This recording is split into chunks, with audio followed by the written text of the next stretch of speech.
এত যে ঝড় বৃষ্টি হবে সেটা ভাবতেই পারিনি। দেখো সকালবেলার ওয়েদারটা কিন্তু বেশ ভালো ছিল। হাই, আমি প্রিয়া চলে আসলাম আবারও তোমাদের সঙ্গে নতুন একটা ভিডিও নিয়ে। তো দেখো এদিকে আমি সকালবেলা অল্প করে একটু ডাল বসিয়ে দিয়েছি, আর বর বলল বাজার থেকে একটু চিকেন আনবে, সেজন্য আলুটাকে কেটে সব মশলাপাতি রেডি করছি। ওইদিকে রেডি করতে করতে একটু ছেলেকে পড়তে বসিয়েছিলাম, তাই ওকে আর কি পড়াচ্ছিলাম।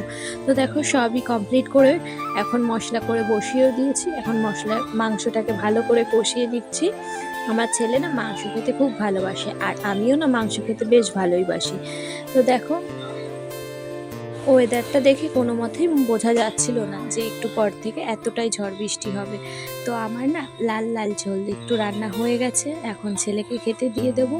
সেজন্য দেখো একটু ধনেপাতা আর একটু শাহি গরম মশলা দিয়ে দিলাম।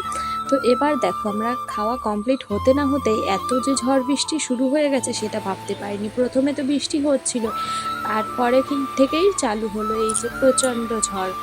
অনেক গাছের ডালমাল ভেঙে গেছে এবং কত মানুষের কত ক্ষতি হয়ে গেছে।